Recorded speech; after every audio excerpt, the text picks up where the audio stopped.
дуруд бинандаи азизи телевизиони Тоҷикистон, ин навбат пешниҳоди шумост барномаи навбатии робита аз идораи барномаҳои меъморӣ, сохтмон, нақлиёт ва коммуникатсияи телевизиони Тоҷикистон. ба хотири боз ҳам рушд додани хизматрасонии коммуналии мардум, моҳи апрели соли 2020 бо фармони раиси шаҳри Душанбе қарори наве ба тавсиб расид ки дар асоси қарори мазкур бояд ҳамаи биною иншооти инфрасохтори иҷтимоӣ, биноҳои истиқоматию ғайриистиқоматӣ бо ана ҳамин хел қуттиҳои махсуси поштавӣ насб карда шаванд. ин имкон медиҳад ки хизматрасонии коммуналӣ барои сокинон, умуман барои мардум хеле дар сатҳи баланд ба роҳ монда шавад.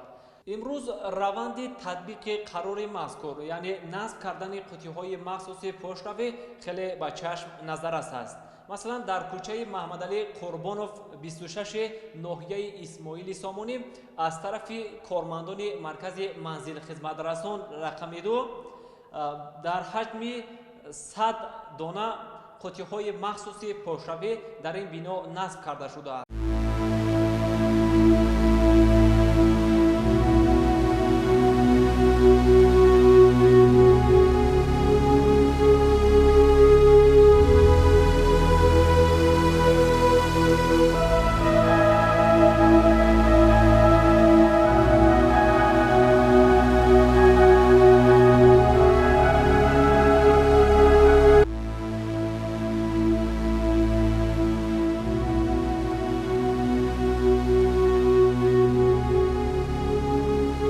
насби қуттиҳои пошта дар асоси талаботи шаҳрдорию шаҳрсозӣ барои беҳтар кардани хизматрасонии коммуналӣ пешбинӣ шудааст ва аз рӯи тартиби муайян дар даромадгоҳҳои иншооти инфрасохтори гуногуни иҷтимоӣ насб карда мешавад. Бинокорон қуттиҳои поштаро баъд аз андозагирӣ дар ҷои муайян дар баландии 1 метру 70 сантиметр дар баданаи девор маҳкам мекунанд. дар марҳилаи баъдӣ бошад қуттиҳои пошта мувофиқ ба миқдори хонаҳо рақамгузорӣ шуда калиди он ба соҳибхона супорида мешавад. қуттиҳои пошта як шаклу ранг ва ҳаҷму андоза доранд. насби қуттиҳои пошта дар тамоми бинову хонаҳои истиқоматии нав ва хонаҳои солҳои пешин сохташуда пешбинӣ гардидааст. сараёсати меъморӣ ва шаҳрсозии шаҳри Душанбе лоиҳаи ангоравии қуттиҳоро омода, мувофиқа ва тасдиқ кардааст. мушаххас аст ки дар асоси талаботи меъморию ба нақшагирӣ зимни бунёди иншооти хизматрасонӣ ва хонаҳои истиқоматии бисёр ошёна дар шаҳри Душанбе бояд шароити сатҳи баланди зиндагии мардум дар мадди аввал гузошта шавад. бо инобати зарурати истифодабарӣ аз хизматрасонии пошта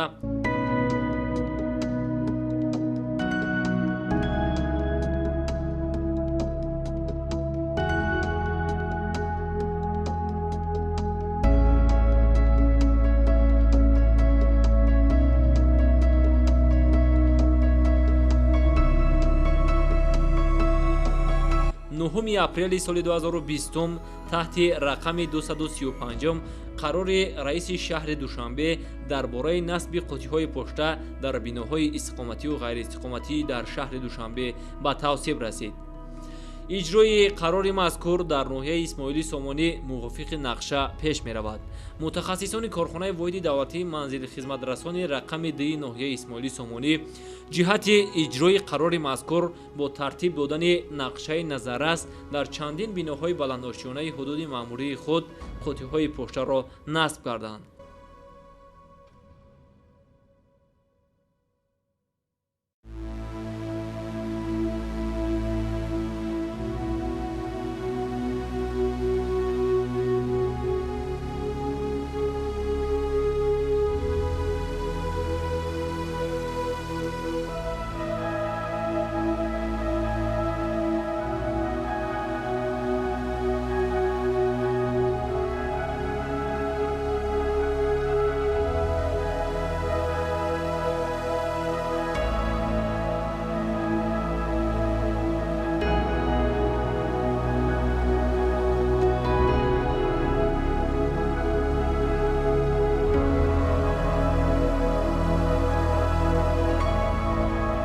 барои беҳтар кардани хизматрасонии коммуналӣ бо сокинони шаҳри Душанбе ки соли 2020 бо фармони раиси шаҳр муҳтарам Рустами Эмомалӣ қароре ба тавсиб расид ки ҳамаи бинову иншоотҳои мавҷуда ва нав бо қуттиҳои почтавӣ таъмин карда шавад.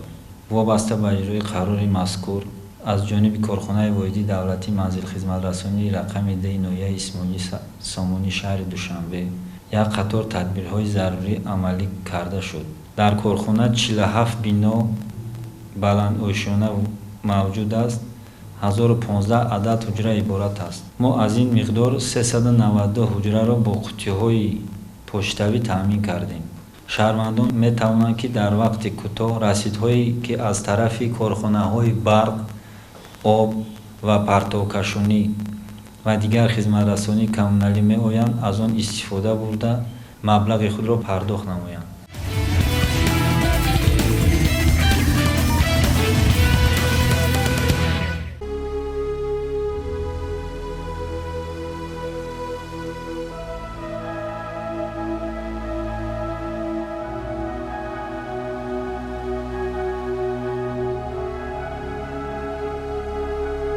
бинои баландошонаи истиқоматӣ воқеъ дар кӯчаи Шириншоҳ Шотемури ноҳияи Исмоилӣ Сомонӣ 176 ҳуҷра дорад ва ҳамаи соҳибмулкони ин ҳуҷраҳо дорои қуттиҳои махсус мебошанд, зеро насб ва рақамгузории қуттиҳои почта дар ин бино ба анҷом расидааст. дар ин замина хотиррасон мекунем ки тибқи талаботи меъёрҳои шаҳрсозӣ ҳар манзили истиқоматие ки мавриди баҳрабардорӣ қарор мегирад бояд бошандагонашро бо таваққуфгоҳи нақлиётӣ, майдончаи бозии кӯдакона ва дигар иншооти ёрирасон таъмин намуд. солҳои пешин низ биноҳои бисёр ошёнаи шаҳри Душанберо бидуни хизматрасонии почта тасаввур кардан ғайриимкон буд. дар назди даромадгоҳи ҳар бино қуттиҳои почта арзи ҳастӣ дошт ва сокинон аз хизматрасонии он истифода мебурданд.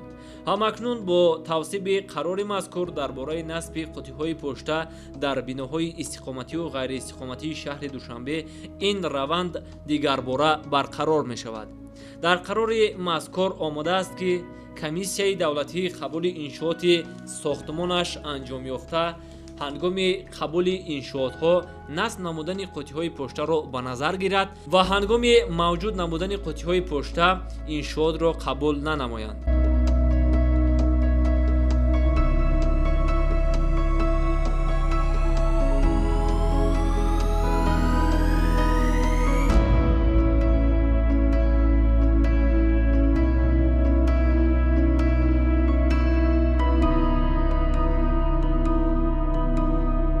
бинои истиқоматии кӯчаи Боқтар 46 ноҳияи Исмоилӣ Сомонӣ низ бо 80 қуттии почта таъмин гардонида шуд. масъулин мегӯянд ки қуттиҳои мазкур аз ҳисоби ширкати сохтмоние ки бинои мазкурро сохта ба истифода додааст насб шуданд ва хизматрасонӣ бо истифодаи талаботи мазкур аллакай роҳандозӣ шудааст ва мардум тарзи кор бо қуттиҳоро медонанд.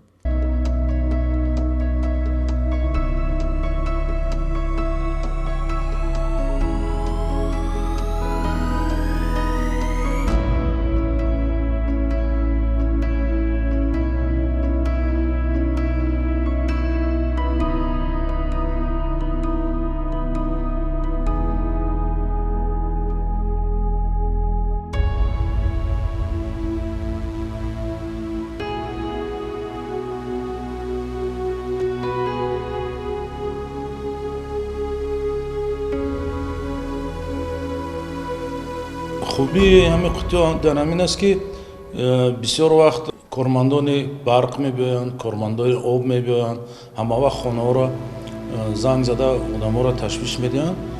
حاضر خوبیش همه که همه که کویتانسی و پوچتا و چیزی که میبیاین در همه قطعه جایگیر شده است. خلق آمده از همینجا چیزاشون میگیرن و کارشون آسان‌تر میشه. همه صاحبای خانه از همین کلیتا داده شده است. اونها میتونن همه وقت از همین قطعه استفاده برند.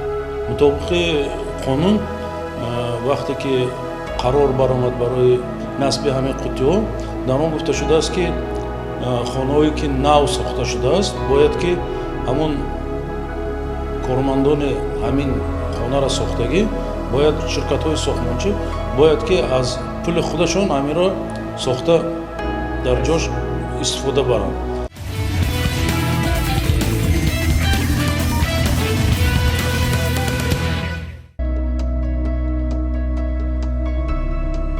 бояд зикр кард ки тибқи талаботи шаҳрсозӣ насби қуттиҳои пошта дар иншооти нав ва бундукчабанда аз ҳисоби ширкати сохтмонӣ ва биноҳои пешсохташуда аз ҳисоби маблағи худи шаҳрвандон анҷом дода мешавад. Дар ин самт бо аҳолӣ корҳои фаҳмондадиҳӣ гузаронида мешавад ва ҷиҳати татбиқи қарори мазкур корро ҷонок намудаанд. қайд кардан ба маврид аст ки дар ҳоли ҳозир дарҳои даромади аксар даромадгоҳҳои биноҳои истиқоматии пойтахт рамзгузорӣ ба дохили даромадгоҳ бо камераҳои мушоҳидавӣ муҷаҳҳаз гардонида шудаанд ки ин чораҳои таъмини бехатарӣ ворид шудан ба дохили биноро имкон медиҳад ва қуттиҳои пошта аз дасти харобкорон дар амон бошанду солиёни зиёд ба сокинон хизмат намоянд.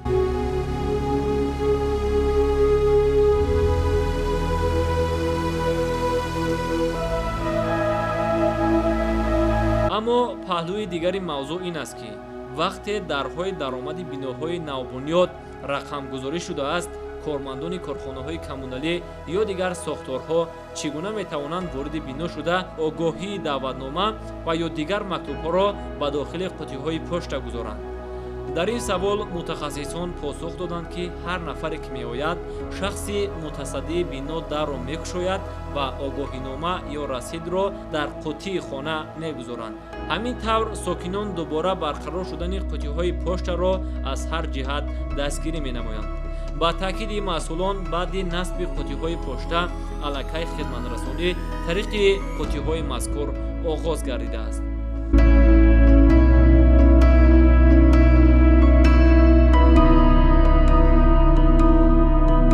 шояд барои бинанда саволе пеш ояд ки дар замони ҷаҳонишавии интернет мавҷуд будани имкониятҳои васеъ, хусусан шабакаҳои интернетӣ Viber, Telegram, Imo, Facebook, поштаи электронӣ ва ғайраҳо, насби қуттиҳои пошта дар ин биноҳо чӣ зарурат дорад? бо истифода аз иттилои дастрасшуда метавон гуфт ки дар он давлатҳое ки хеле пешрафтанд ва бо муосиртарин хизматрасониҳои интернетӣ дастрасӣ доранд, вале бар замми ин дар биною иншоотҳои сохторҳои иҷтимоияшон гуногун қуттиҳои пошта мавҷуданд ва хизматрасонӣ тариқи қуттиҳои мазкур ба роҳ монда шудааст. зеро дар ҳақиқат ҳолатҳое мешавад ки баъзе хизматрасониҳо тавассути қуттиҳои мазкур анҷом дода мешавад. аз ҷумла расонидани огоҳинома, расиди харҷномаи об, нерӯи барқ, партов ва ғайраҳо ба инҳо шомил шуда метавонад.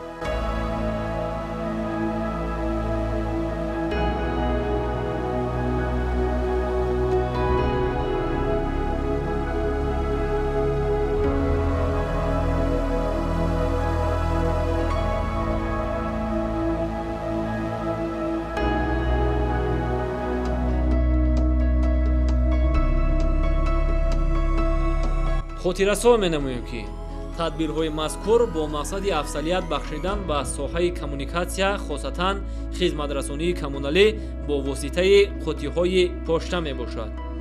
иҷрои қарори мазкур барои ҳама шаҳрвандон қатъӣ мебошад ва умед аст ки дар муддати наздик ноҳияҳои шаҳри Душанбе бо қуттиҳои пошта насб карда мешаванд.